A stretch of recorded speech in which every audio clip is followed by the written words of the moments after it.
Apex ನೆಟ್ಫ್ಲಿಕ್ಸ್ನಲ್ಲಿ ರೀಸೆಂಟಾಗಿ release ಆಗಿರೋ ಒಂದು ಮೈ ಜುಮ್ ಅನ್ನಿಸೋ ಸರ್ವೈವಲ್ ಥ್ರಿಲ್ಲರ್ ಮೂವಿ. ಈ ಸಿನಿಮಾದ ಕತೆ ಶುರುವಾಗೋದು ಸಾಶಾ ಮತ್ತು ಟಾಮಿ ಅನ್ನೋ ರಾಕ್ ಕ್ಲೈಂಬಿಂಗ್ ಕಪಲ್ನಿಂದ. ಇವರು ನಾರ್ವೆಯ ಒಂದು ಡೇಂಜರಸ್ ಪರ್ವತ ಹತ್ತೋಕೆ ಪ್ಲಾನ್ ಮಾಡ್ತಾರೆ.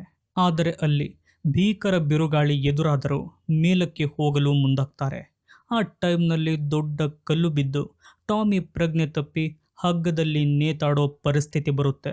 ಆ ಹಗ್ಗ ಹಿಡಿದಿರೋ ಸಾಶಾಗೆ ಒಂದು ಕಡೆ ತನ್ನ ಪ್ರಾಣ ಉಳಿಸ್ಕೋಬೇಕು, ಇನ್ನೊಂದು ಕಡೆ ಟಾಮಿನ ಬಿಡೋಕ್ಕೂ ಆಗ್ತಿಲ್ಲ. ಕೊನೆಗೆ ಬೇರೆ ದಾರಿ ಇಲ್ಲದೆ ಸಾಶಾ ಹಗ್ಗವನ್ನ ಬಿಟ್ಟು ಬಿಡ್ತಾಳೆ. ಟಾಮಿ ಕೆಳಗೆ ಬಿದ್ದು ಸತ್ತು ಹೋಗ್ತಾನೆ.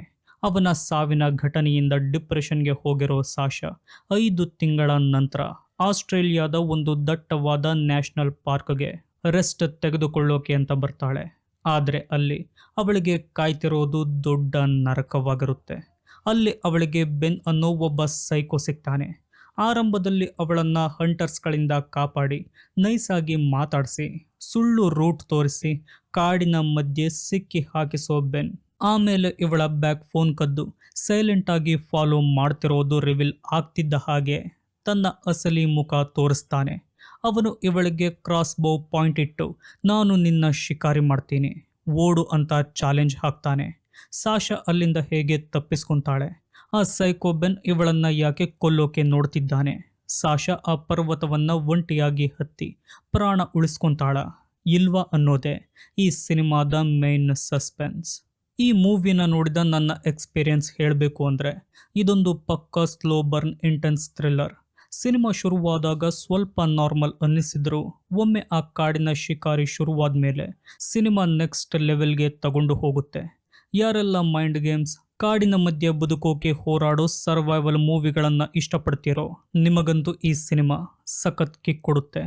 ಇದರಲ್ಲಿ ಬರೋ ಆ ಕಾಡಿನ ವಾತಾವರಣ ಮತ್ತು ಒಂಟಿತನ ನೋಡೋರಿಗೆ ಒಂದು ಥರ ಭಯ ಹುಟ್ಟಿಸುತ್ತೆ. ಡೈರೆಕ್ಟರ್ ಬೋಲ್ಡ್ ಆಗಿ ಸ್ಟೋರಿನ ಪ್ರೆಸೆಂಟ್ ಮಾಡಿದ್ದಾರೆ. ಈ ತರಹದ ಸರ್ವೈವಲ್ ಸಿನಿಮಾಗಳನ್ನು ಇಷ್ಟಪಡೋ ಸ್ಪೆಷಲ್ ಆಡಿಯನ್ಸ್ ಗ್ರೂಪ್ಗೆ ಇದು ಅಲ್ಟಿಮೇಟ್ ಎಂಟರ್ಟೈನರ್ ಆಗೋದ್ರಲ್ಲಿ ಡೌಟೇ ಇಲ್ಲ. ಕೊನೆವರೆಗೂ ಸಸ್ಪೆನ್ಸ್ ಮೇಂಟೈನ್ ಮಾಡಿರೋ ಶೈಲಿ ಪ್ರತಿಯೊಬ್ಬರನ್ನ ಇಂಪ್ರೆಸ್ ಮಾಡುತ್ತೆ. ಈ ಸಿನಿಮಾದ ಪ್ಲಸ್ ಪಾಯಿಂಟ್ಸ್ ಬಗ್ಗೆ ಮಾತಾಡಲೇಬೇಕು.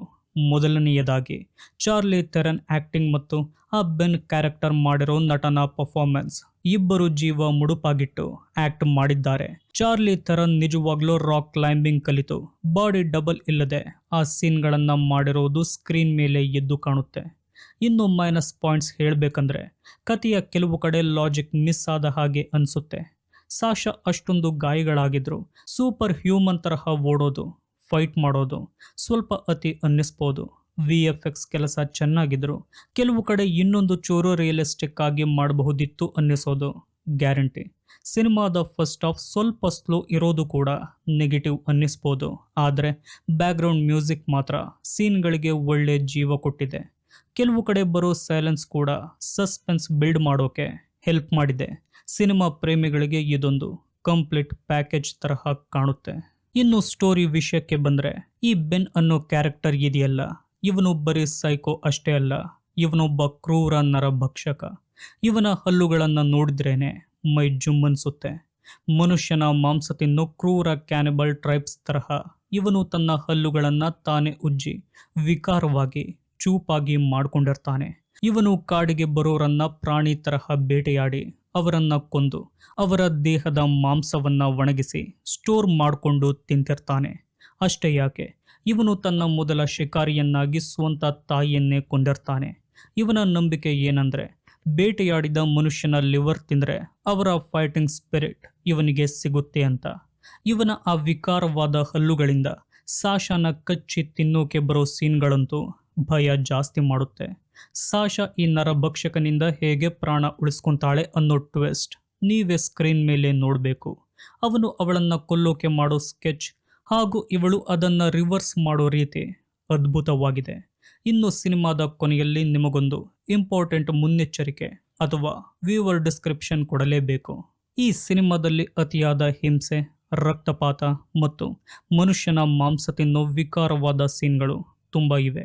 ಹಾಗಾಗಿ ಫ್ಯಾಮಿಲಿ ಜೊತೆ ಕೂತು ನೋಡೋ ಸಿನಿಮಾ ಇದಲ್ಲ.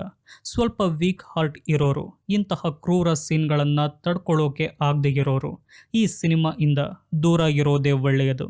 ಸಿನಿಮಾದಲ್ಲಿ ಬರೋ ವೈಲೆನ್ಸ್ ಸೀನ್ಗಳು ಯಾರಿಗಾದರೂ ಡಿಸ್ಟರ್ಬ್ ಮಾಡೋ ತರಹ ಇವೆ. ಮನುಷ್ಯನ ಶವದ ಸೀನ್ಗಳನ್ನು ಡೈರೆಕ್ಟರ್ ತುಂಬ ರಾ ಆಗಿ ತೋರಿಸಿದ್ದಾರೆ. ನಾರ್ಮಲ್ ಆಡಿಯನ್ಸ್ಗೆ ಇದು ಸ್ವಲ್ಪ ಕಷ್ಟ ಅನ್ನಿಸ್ಬೋದು. ಅದಕ್ಕೆ ಮುಂಚಿತವಾಗಿಯೇ ಈ ವಾರ್ನಿಂಗ್ ಕೊಡ್ತಿದ್ದೀನಿ, ನೋಡಬೇಕಾದ್ರೆ ಜಾಗ್ರತೆ. ಕೊನೆಯದಾಗಿ, ನೀವೇನಾದರೂ ಈಗಾಗಲೇ ಈ ಸಿನಿಮಾನ ನೆಟ್ಫ್ಲಿಕ್ಸ್ನಲ್ಲಿ ನೋಡಿದರೆ ನಿಮಗೇನನ್ನಿಸ್ತು ಅಂತ ಕೆಳಗಡೆ ಕಮೆಂಟ್ ಬಾಕ್ಸ್ನಲ್ಲಿ ತಿಳಿಸಿ. ಒಂದು ವೇಳೆ ನೋಡಿಲ್ಲ ಅಂದರೆ ವೀಕೆಂಡ್ನಲ್ಲಿ ಟೈಮ್ ಮಾಡಿಕೊಂಡು ಈಗಲೇ ನೆಟ್ಫ್ಲಿಕ್ಸ್ನಲ್ಲಿ ನೋಡಿ ಎಂಜಾಯ್ ಮಾಡಿ. ಒಳ್ಳೆ ಸ್ಟೋರಿ ಇದ್ದು ಜಗತ್ತಿಗೆ ಗೊತ್ತಾಗದೇ ಇರೋ ಎಲ್ಲೋ ಮರೆಯಾಗಿರೋ ಇಂಟ್ರೆಸ್ಟಿಂಗ್ ಮೂವಿಗಳ ಸಜೆಷನ್ಸ್ ಬೇಕು ಅಂದರೆ ಈಗಲೇ ನಮ್ಮ ಚಾನಲ್ಗೆ ಸಬ್ಸ್ಕ್ರೈಬ್ ಆಗಿ ನೋಟಿಫಿಕೇಷನ್ ಆನ್ ಮಾಡ್ಕೊಳ್ಳಿ ಮತ್ತು ಲೈಕ್ ಮಾಡೋದನ್ನು ಮಾತ್ರ ಮರಿಬೇಡಿ. ಚಾನಲ್ ಬೆಳೆಯೋಕೆ ನಿಮ್ಮ ಸಪೋರ್ಟ್ ತುಂಬಾ ಮುಖ್ಯ. ಅದಕ್ಕೆ ಕಮೆಂಟ್ ಮಾಡೋದನ್ನು ಮಿಸ್ ಮಾಡಬೇಡಿ. ಮುಂದಿನ ವಿಡಿಯೋದಲ್ಲಿ ಇಂತಹದ್ದೇ ಒಂದು ಇಂಟ್ರೆಸ್ಟಿಂಗ್ ಸಸ್ಪೆನ್ಸ್ ಸ್ಟೋರಿ ಜೊತೆ ಸಿಗ್ತೀನಿ. ಅಲ್ಲಿಯವರೆಗೂ ಬಾಯ್.